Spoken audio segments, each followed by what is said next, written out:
Imagine there's a teenage girl and her name is Julia, and her boyfriend happens to be the lead singer of a very big rock band, and he has decided to take her on tour with him. Pretty exciting, right? What if I told you that girl was 16 years old and her boyfriend was a man who was 26 years old, and he convinced Julia's mom to sign over guardianship papers to him so that he wouldn't get arrested while he transported her across state lines to many different states while he went on tour. Would that change your mind about how cool it is? Maybe a little bit? It is not cool. It is actually criminal if the allegations are proven to be true. And Steven Tyler, who is the boyfriend in question, is the lead singer of Aerosmith, and he has not denied these claims. He has actually talked about this in his memoir. And in response to Julia's lawsuit that she filed back in December of 2022, Steven Tyler states that his defense, well, one of his many defenses that he stated in his answer was the fact that she consented and that as her guardian, he has immunity. In my video, I'm going to break down what the lawsuit means, what his answer means, and I need to make it clear that as an attorney in Hollywood, I do not represent either Steven Tyler or Julia Misley, who used to be known as Julia Holocomb in the 70s when these events occurred. Now, some of you will jump to the conclusion that Julia wants a payday. And I'm going to hazard a guess that this is not actually true, because having worked in Hollywood and as an attorney for 17 years now, I have seen many things settled. Not of this caliber, right? Or not criminal, because I am a civil transactional lawyer. But the reason why we're here and things are not settled is because, like in the Gwyneth Paltrow case,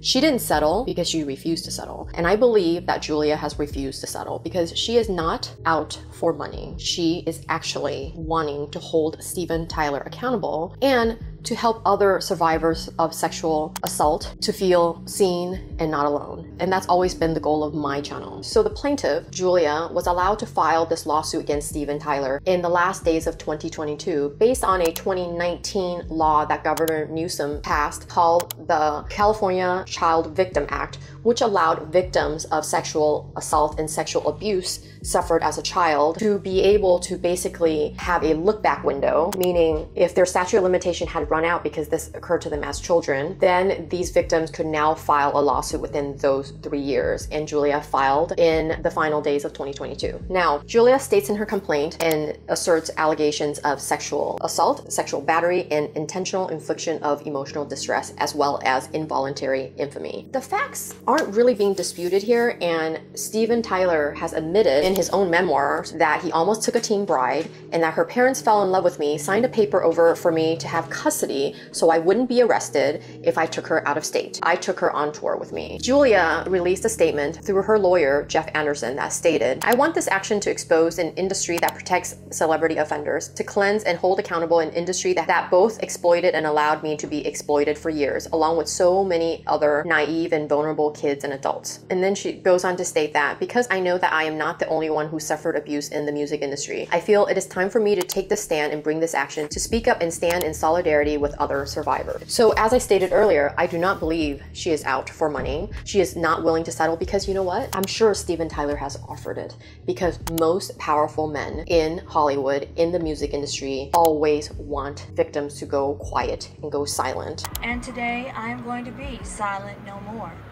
And this is why it's so important Julia is taking this stance and not settling. I'm really actually surprised at the defense Steven Tyler has filed. And he is represented by Sean Hawley. What's interesting about Sean Hawley's law firm, they were actually my litigators at a company I used to work for and their claim to fame. This is the same law firm that represents the Kardashians. So this is a very, very high-level law firm. And I'm surprised that they would basically give a almost template laundry list of defenses. This is a April 10th Rolling Stones article. Many other lawyers have chimed in. This lawyer, Susan Cromiller, states that when she saw the immunity response, she thought, this is effing insane. There is no such thing as immunity to a caregiver or guardian for sexual abuse. I don't have words to describe how crazy it is. And I feel exactly the same way. So by stating this, Steven Tyler is basically saying if you're a parent or a guardian, you can sexually assault your child and have immunity to it. I mean, I don't even know how they could state that. Who'd have thunk? Who would have thunk? Who'd have thunk, you know? Are they trying to apply the immunity to one of the other allegations? Perhaps, but this seems very sloppy and lazy to me that they wouldn't state what defense is being applied to which allegation. It just seems crazy to me. Another attorney, Catherine Atkinson, states that she is mystified by Steven Tyler's response. She's an attorney that specializes in discrimination and sexual misconduct. So there's a California Civil Code which specifically states that consent cannot be a defense in a civil action if the person who committed the alleged sexual battery is an adult who is in a position of authority over the minor. The code lists caretakers among those with authority over minors. The consent issue is getting muddied here, right? Because we have to remember, Julia was 16 at the time when Steven Tyler took him on tour with her, transporting her, over state lines, basically trafficking her so that he could commit, acts of sexual assault upon her. 16, it was not the age of consent in Oregon or in California, even in the 70s, right? Both Oregon and California, the age of consent is 18. She couldn't have given consent because children can't give consent. This is why this would be considered statutory rape. Now, his claim that she gave consent is just not possible. It is ridiculous. And Julia states that when she was 17, she became pregnant and Steven Tyler forced her to get an abortion because when she refused, he said, well, I'm going to withdraw all financial support and send you back with your mom. With all my heart, I regret my abortion.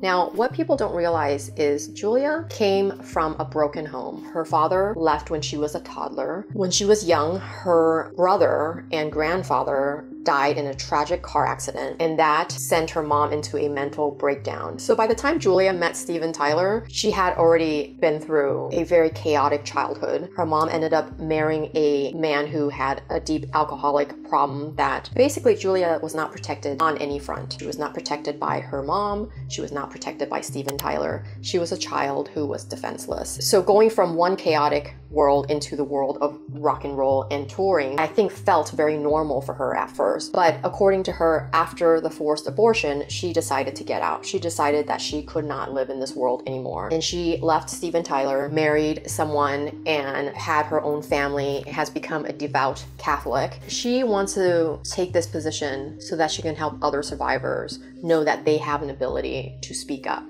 and not to be silent. And today I am going to be silent no more. I am a strong proponent of helping victims of sexual abuse and sexual assault find their own voice and the courage to speak up. I have worked at a domestic violence shelter for over 10 years, and this is something that's very deep and near to my heart. I want to tell you, if you're a victim of sexual assault or sexual abuse, please find somebody to talk to. Reach out to me and I will try to help you find someone to give you a voice and to advocate for you. I can't represent you personally, but I will help you find lawyers or advocacy law groups that will help you. I released a short video on this topic and I was blown away by deeply negative comments, right? Of people who are saying, why is she bringing this up now? It's been 50 years. She's just out for money. She was at fault too. This is what people do to victims of rape, right? They say, well, like, she had it coming, or she shouldn't have been wearing, such a short dress, or, why didn't she come forward sooner? I don't know if you know this, but children who are victims of abuse or assault sometimes suppress that memory, and it is not until they're much older that they start remembering what happened to them, either through natural time or through therapy and counseling. So the fact that Governor Newsom opened up this window is amazing. I talked about this in my Romeo and Juliet video that I released a few months ago. The lead actors of Romeo and Juliet by Paramount were able to file a lawsuit against Paramount Studios for the director forcing them into nude scenes that they were not comfortable with, because they were both 15 and 16 at the time. There is a defense called the Romeo and Juliet law, which is an exception basically when the two parties are close in age, right? Sometimes it could be like 16 or 17 and 16 or 18. Some states allow this as a defense, but California does not have a Romeo and Juliet exception, in case those of you who are wondering about it. I will keep you guys updated as we progress along this lawsuit. It is my belief that Steven Tyler probably tried to file a motion to dismiss and it was denied by the judge. He has asked for the lawsuit to be dismissed, but I don't think it will, because usually when there's a claim of sexual assault against a child, it doesn't usually get dismissed, especially since Steven Tyler is not denying that it happened.